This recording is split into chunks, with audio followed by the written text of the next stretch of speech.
السلام علیکم دوستو، امید کرتا ہوں کہ آپ سب خیریت سے ہوں گے۔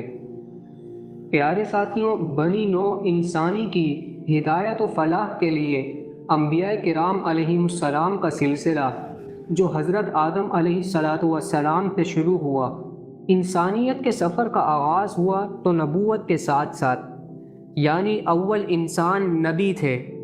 مولا کریم نے انسانیت اور بعثت رسول کا سلسلہ ساتھ ساتھ شروع فرمایا کہ جہاں جہاں انسانیت ہو، رشد و ہدایت، کردار و اخلاق اور علم و عمل بھی ساتھ ہو۔ پھر اس نوع انسانی میں کروڑہا جانوں نے جنم لیا۔ ہر انسان کوئی نہ کوئی خوبی اپنے ساتھ لایا۔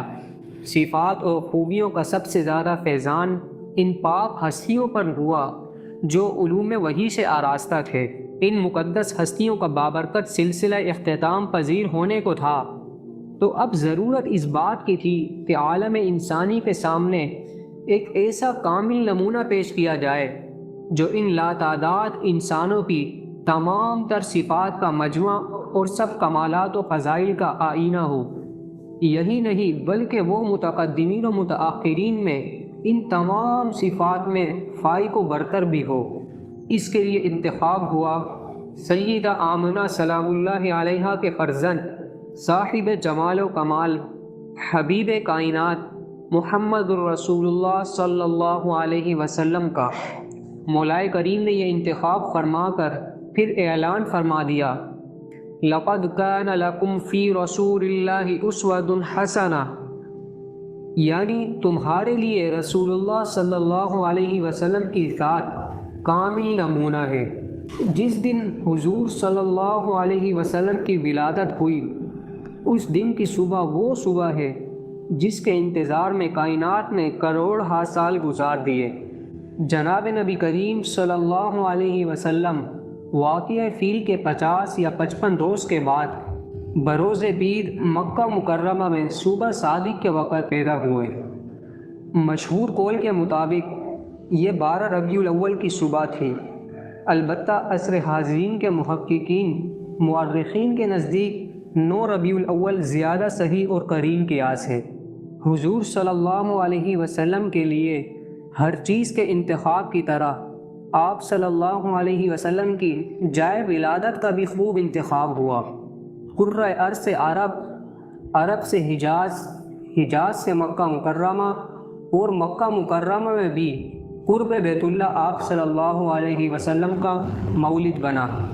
مکہ مکرمہ زمین کا وسط ہے، مرکزی جگہ ہے۔ یہاں ولادت ہوئی تاکہ چاروں طرف انوار و برکات یکسانی کے ساتھ پھیلیں۔ مکہ مکرمہ کی مشہور پہاڑی جبل ابو قبیس کے دامن میں آپ صلی اللہ علیہ وسلم کی جائے ولادت ہے۔ یہ مکان آپ صلی اللہ علیہ وسلم کے والد عبداللہ کا تھا۔ اس میں آپ صلی اللہ علیہ وسلم کی ولادت ہوئی۔ آپ صلی اللہ علیہ وسلم کی والدہ ماجدہ نے ولادت کے وقت ایک نور دیکھا جس سے شام کے محل روشن ہو گئے۔ ایک روایت میں ہے کہ بصرہ شہر کے محل بھی روشن ہو گئے۔ اس سے اشارہ اس بات کی طرف ہے کہ ملک شام نور نبوت کا خاص طور پر تجلی گاہ ہوگا۔ یہی وجہ ہے کہ معراج میں آپ صلی اللہ علیہ وسلم کو اولاً مکہ مکرمہ شام یعنی مسجد اقصیٰ تک سیر کرائی گئی۔ شام آپ صلی اللہ علیہ وسلم کی زندگی میں ہی فتح ہوا۔ ایک روایت میں آتا ہے کہ ایک یہودی مکہ مکرمہ میں بغرض تجارت رہتا تھا۔ جس شب میں آپ صلی اللہ علیہ وسلم پیدا ہوئے تو مجلس نے قریش سے یہ دریافت کیا کہ اس شب میں کوئی لڑکا پیدا ہوا ہے؟ قریش نے کہا ہم کو معلوم نہیں۔ یہودی نے کہا کہ اچھا ذرا تحقیق تو کر کے آؤ، آج کی شب میں اس امت کا نبی پیدا ہونے والا ہے۔ اس کے دونوں شانوں کے درمیان ایک علامت ہے، یعنی مہر نبوت۔ اس بچے کی علامت یہ ہے کہ وہ 2 رات تک دودھ نہ پیے گا۔ لوگ فوراً اس مجلس سے اٹھے اور اس کی تحقیق کی۔ معلوم ہوا کہ عبداللہ بن عبد المطلب کے لڑکا پیدا ہوا ہے۔ یہودی نے کہا کہ مجھ کو بھی چل کر دکھلاؤ۔ یہودی نے جب دونوں شانوں کے درمیان کی علامت یعنی مہر نبوت کو دیکھا تو بے ہوش ہو کر گر پڑا۔ جب ہوش آیا تو یہ کہا کہ نبوت بنی اسرائیل سے چلی گئی۔ اے قریش والو، یہ نومولود بچہ تم پر ایک ایسا حملہ کرے گا جس کی خبر مشرق سے لے کر مغرب تک پھیل جائے گی۔ سیدہ آمنہ فرماتی ہیں کہ جب آپ صلی اللہ علیہ وسلم حمل میں آئے تو مجھے خواب میں بشارت دی گئی کہ تمہارے شکم اطہر میں سید الامم صلی اللہ علیہ وسلم ہیں۔ جب وہ پیدا ہوں تو یوں کہنا، میں ہر ایک حاسد کے شر سے اس بچے کے لیے خدائے واحد کی پناہ چاہتی ہوں اور ان کا نام محمد رکھنا۔ آپ صلی اللہ علیہ وسلم پیدا ہوئے تو نہایت نظیف، پاک و صاف تھے، جسم اطہر پر کوئی علائش نہ تھی۔ دادا عبد المطلب نے 7ویں دن عقیقہ کی ایک شاندار دعوت کی جس میں تمام قریش شریک ہوئے۔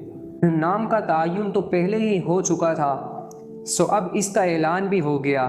ثویبہ نے آپ کے چچا ابو لہب کو ولادت مسعود کی بشارت دی تو ابو لہب کی طرف سے انہیں آزادی کا پروانہ ملا۔